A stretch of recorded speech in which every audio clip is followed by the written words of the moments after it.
Welcome back to my channel study purpose.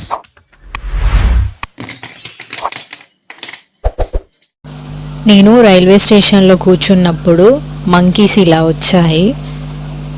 అది ఎవరి దగ్గరనో ఏదో ప్యాకెట్ గుంజుకొని రైల్వే స్టేషన్లో కూర్చొని తింటుంది. అయితే నేను వీడియో తీశాను, చూడండి. నేను కదిలితే అది ఎటైనా ఉరుకుద్దనేసి చిన్నగా తిప్పా. దిగో, చాలా బిజీగా ఉంది, నా పక్కనే ఉంది. అది రైల్వే స్టేషన్ సీట్లో కూర్చొని ఆ మంకీనే ఇట్లా వాచ్ చేస్తూ అండ్ నాతో పాటు మంకీని కూడా వీడియో తీశాను. ఇదే కాదు, ఇంకా వేరే స్టేషన్లో కూడా చాలా మంకీస్ ఉన్నాయి. అది కూడా నేను వీడియో తీసి అప్లోడ్ చేశా. అక్కడ ఇందాక ప్యాకెట్ చింపింది చూడండి, అది కింద పడితే ఇలా మొత్తం ఫ్లోర్ అంతా. వర్షంలో వాటికి తిండి దొరకదు కాబట్టి ఫుడ్ కోసం అవి రైల్వే స్టేషన్ షెడర్స్ కింద ఇలా పైన కప్పు పైన ఇక్కడ రాడ్స్ ఉంటాయన్నమాట. ఆ రాడ్స్ మీదనే అవి పడుకోవడము, ఇంకా అక్కడనే ఉండిపోవడం జరుగుతుంది. మీరు చూస్తున్నారు, ఇది వేరే రైల్వే స్టేషన్.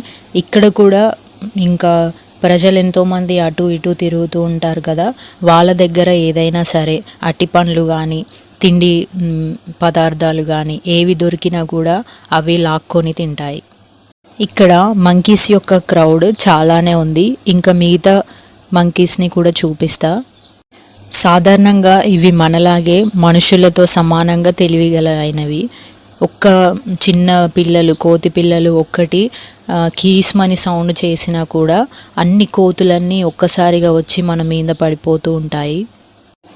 ఈ కోతుల గురించి, వాటి బాగోగుల గురించి చూసేది ఒకటే పెద్ద కోతి, మొగదై ఉంటుంది. అది ఇవన్నీ దానికి సిగ్నల్ ఇవ్వగానే వెంటనే అది మన మీదకి వచ్చేస్తుంది అన్నమాట. మీరైతే ఎక్కడైనా కానీ చిన్న పిల్లలు ఉండే కోతుల ప్రదేశాలలో పక్కన నుంచి నడవడం కూడా కొంచెం కష్టమే. అవి మొత్తం వెళ్ళిపోయాక వెళ్తే మంచిది. కొన్ని కోతులు ఏమనో కానీ ఇంకొన్ని పిచ్చిలేసి ఉంటాయన్నమాట. అవి మనం ఏమీ అనకపోయినా మనం ఎందుకు ఊరుకొస్తూ ఉంటాయి. ఇక్కడ చిన్న కోతి పిల్లల పక్కన ఈవిడ ఒక పాపనెత్తుకొని కూర్చుంది. అలానే కూర్చుంది, ఆమె ఏమనలేదు, ఆ కోతులు కూడా ఆమెను ఏమనలేదు. కానీ ఇది ప్రమాదకరం. ఇటువంటి పరిస్థితుల్లో ఆమె లేచి పక్కకి వెళ్ళిపోతే ఆమె సేఫ్. ప్రతి ఒక్క కోతులు సిగ్నల్ ఇచ్చుకుంటూ ఏ దారి వైపు వెళ్ళాలో అవి వెళ్తూ ఉంటాయి.